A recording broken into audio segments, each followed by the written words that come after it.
السلام علیکم۔ غزوہ بدر وہ پہلی جنگ تھی جو پہلی دفعہ مسلمانوں اور کفار کے درمیان بدر کے میدان میں لڑی گئی تھی۔ کیونکہ اسے غزوہ بدر اس لیے کہا جاتا ہے کیونکہ غزوہ کے معنی ہوتے ہیں وہ لڑائی جس میں ہمارے پیارے نبی صلی اللہ علیہ وآلہ وسلم نے خود شرکت کی ہو، اور بدر کیونکہ یہ بدر کے میدان میں لڑی گئی تھی اس لیے اسے غزوہ بدر کہا جاتا ہے۔ پر آپ لوگ جانتے ہیں کہ مسلمانوں کو پتہ ہی نہیں تھا کہ وہ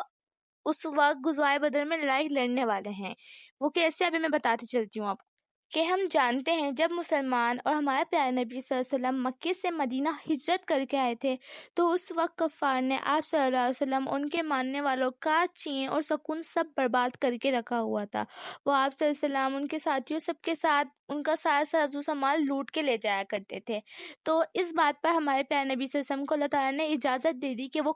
کفار کے خلاف جنگ لڑ لیں۔ تو اس طرح ہمارے پیارے نبی صلی اللہ علیہ وسلم کو ایک دفعہ علم ہوا کہ ابو سفیان جو کفار کا 1000 اونٹوں کا تجارتی قافلہ شام سے لے کر آ رہا تھا، تو وہ قافلہ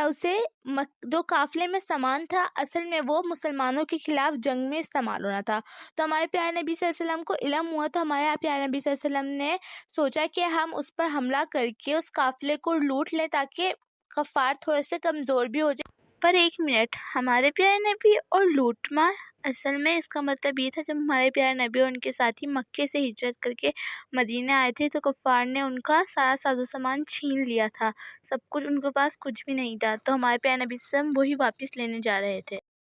تو سب ہم یہ کہہ سکتے ہیں کہ وہ ہمارے پیارے نبی صلی اللہ علیہ وسلم اس سے واپس ہی لینے جا رہے تھے ان کا سامان۔ تو رستے میں ابو سفیان کو علم ہو گیا کہ ہمارے پیارے نبی صلی اللہ علیہ وسلم ان کے ساتھی طاق میں بیٹھے ہوئے کہ وہ ان پر حملہ کر دیں گے۔ تو اس بات پہ اس نے ابو سفیان نے ڈر کے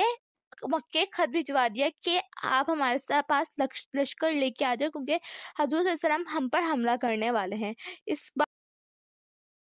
مکے سے ابو جہل 1000 کفار کا لشکر لے کے مدینے کی طرف آپ صلی اللہ علیہ وسلم پر حملہ کرنے کے لیے روانہ ہو گیا۔ تو اسی طرح بیچ میں ابو سفیان نے کیا کیا، انہوں نے اپنا راستہ ہی بدل لیا، وہ ساحلی سمندر سے ہوتے ہوئے دوسرے راستے سے نکل گئے۔ اب جب ہمارے پیارے نبی بدر کے میدان اور مدینے کے بالکل بیچ میں پہنچے تو آپ صلی اللہ علیہ وسلم پر اوپر سے وحی آئی کہ تمہارے اوپر ایک اور طرف سے لشکر آ رہا ہے کفار کا 1000 کا جو تم پر حملہ کرنے والا ہے۔ پر اللہ پاک نے ہمارے پیارے نبی صلی اللہ علیہ وسلم سے یہ بھی کہا کہ تم لڑو، ہم تمہیں کسی بھی ان دونوں میں سے کسی ایک پر، مطلب ایک جو ابو سفیان کا لشکر تھا اور ایک جو کفار کا ابو جہل لے کے آ رہا تھا، ان میں سے کسی ایک پر فتح نصیب کر دیں گے۔ تو آپ صلی اللہ علیہ وسلم کو پتہ چل گیا اس بات پہ کہ 1000 لشکر لے کے آ رہا ہے ابو جہل۔ تو آپ صلی اللہ علیہ وسلم نے اپنے ساتھیوں اور سب کو بتایا کہ اس طرح اب ابو جہل بھی اپنا لشکر لے کے آ رہا ہے اور ہمیں اب ان پر حملہ کرنا ہے، اب ان سے لڑنا ہے۔ پر یہاں پر یہ مسئلہ تھا کہ ہمارے پیارے نبی صلی اللہ علیہ وسلم اور ان کے ساتھی کے پاس کوئی اسلحہ نہیں تھا، ان کے پاس کوئی ساز و سامان نہیں تھا لڑنے کا، اور ان کی تعداد بھی صرف اور صرف 313 تھی، کیونکہ ہمارے پیارے نبی صلی اللہ علیہ وسلم اور ان کے ساتھیوں کو تو پتہ ہی نہیں تھا نا کہ وہ جنگ لڑنے جا رہے ہیں۔ وہ تو صرف یہ سوچ رہے تھے کہ وہ صرف اور صرف ابو سفیان کے لشکر پر حملہ کرنے جا رہے ہیں اور ساز و سامان لینے جا رہے ہیں۔ تو اس بات پر پھر بھی آپ صلی اللہ علیہ وسلم کے سارے ساتھیوں نے سب نے حامی بھر دی کہ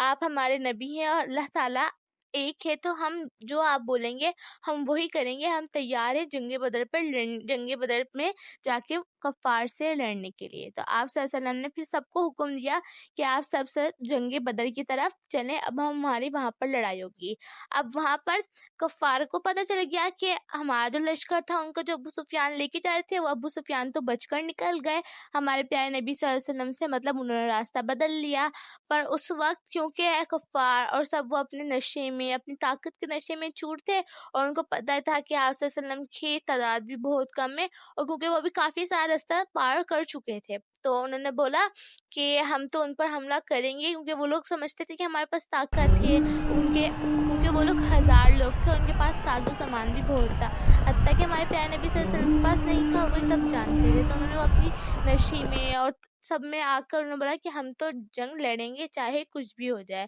پھر وہ